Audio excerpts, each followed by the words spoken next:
Sempat beredar di sosial media oleh fans berat Suzuki, mereka membanggakan satu hal dari motornya.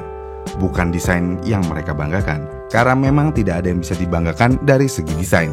Bukan juga keawetan mesinnya yang dibanggakan, karena memang mesinnya sudah terbukti paling awet. Bukan juga QC-nya yang dibanggakan, karena memang QC-nya sudah juara jika dibandingkan kompetitor. Melainkan yang dibanggakan adalah Suzuki tidak memiliki part KW.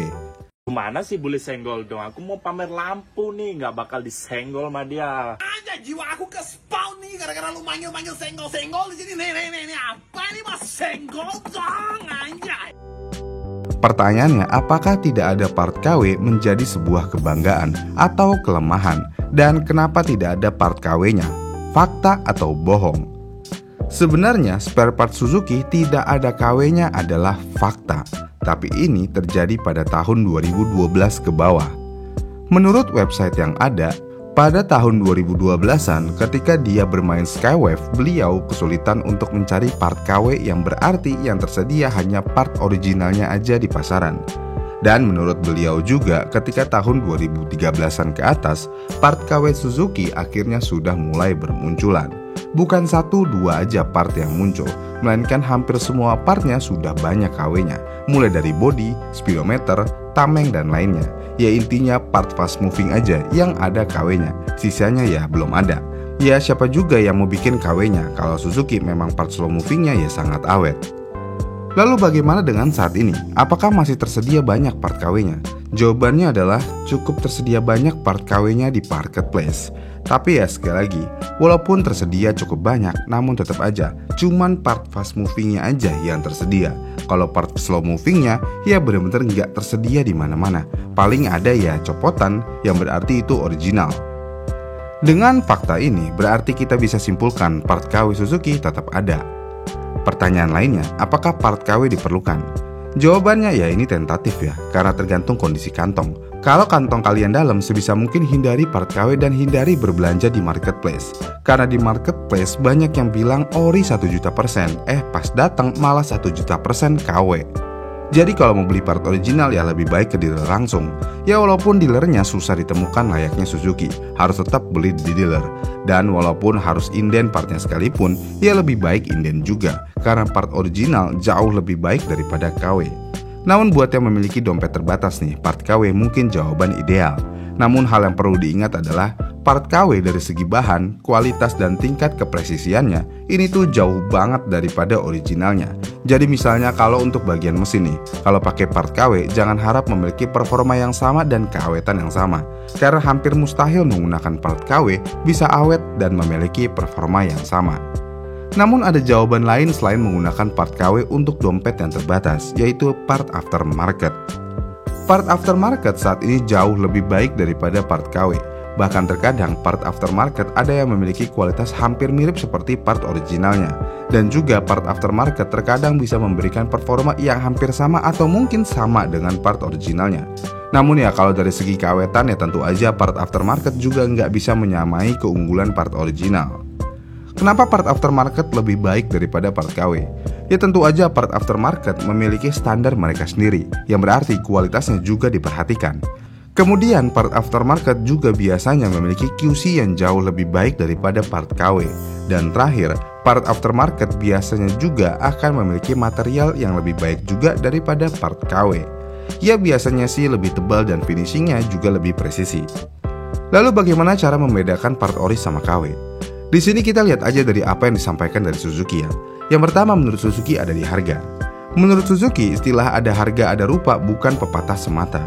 Karena kita patut curiga jika ada yang menjual suku cadang dengan sangat murah di bawah harga pasaran.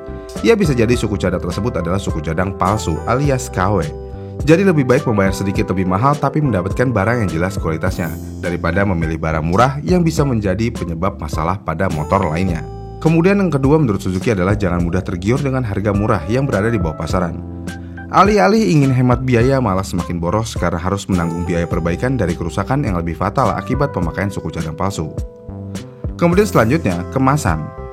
Kemasan suku cadang asli dikemas dengan baik dan dilengkapi dengan label hologram khusus dengan logo yang sulit ditiru. Sedangkan untuk suku cadang palsu, ya meskipun terdapat label hologram agar terkesan asli, namun terlihat lebih buram dan tidak jelas biasanya. Selain itu, pastikan kemasan dalam keadaan baik juga, nggak sobek dan kemasan belum terbuka untuk menjamin keasliannya. Jadi kalau ada yang bilang partnya original BNOB, ya itu patut dicurigakan. Selain itu, untuk memastikan dengan mudah, kalian juga bisa cek nomor seri dan kode produk. Pada suku cadang yang asli, biasanya memiliki kode produk dan juga nomor seri yang terdaftar dalam katalog. Tapi, ini nggak ngejamin 100% karena kode dan barcode gampang banget di-copy saat ini. Jadi hal ini nggak menjamin 100%. Bahkan terkadang hal ini kita bisa skip aja karena kemungkinan besar ya part KW juga punya hal ini. Namun kenapa harus ada part KW?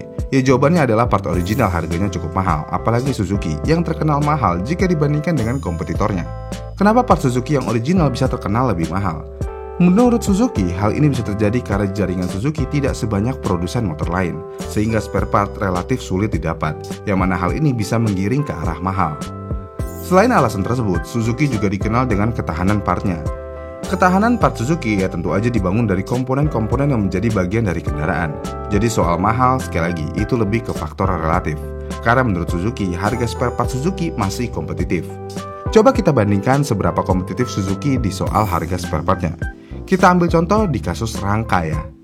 Honda Beat yang memiliki kode K1A dengan kode frame ini memiliki harga di Rp1.304.500. Sedangkan Yamaha Gear dengan kode part ini dijual di harga di Rp1.250.000. Sedangkan Suzuki untuk rangka Suzuki Next2 dengan kode part ini memiliki harga jual di Rp1.887.500. Suzuki jauh lebih mahal. Kenapa bisa? Ya tentu aja Suzuki memiliki kualitas material yang terbaik. Dan kita semua termasuk fansboy Honda dan fansboy Yamaha juga pasti setuju dengan hal ini. Dari zaman batu sampai saat ini, Suzuki memang terkenal memiliki kualitas yang cakep. Ya walaupun di era 2005-an motor Suzuki senang banget pakai kabel tis sih kayak Suzuki Smash, tapi masih diakui Suzuki di atas kompetitor kalau dari segi kualitas dan QC. Tapi tidak dari segi kuantitas. Dan terakhir, apakah banyak part KW untuk produk tertentu menjadi sebuah kebanggaan? Jawabannya tentu saja tidak. Karena semakin banyak barang KW, semakin kita pusing untuk membeli spare part. Jadi rasa ragu akan semakin tinggi untuk membeli spare part. Dengan banyaknya part KW untuk suatu produk, ini bukan suatu prestasi yang membanggakan. Ya kalau bisa, kita jangan pernah membeli part KW, biar part KW tidak ada lagi di pasaran. Tapi apakah hal itu mungkin? Ya tentu aja tidak mungkin, karena kebutuhan kita semua berbeda-beda. Bagaimana nih menurut kalian? Komen di kolom komentar di bawah ya, dan sampai jumpa di video selanjutnya.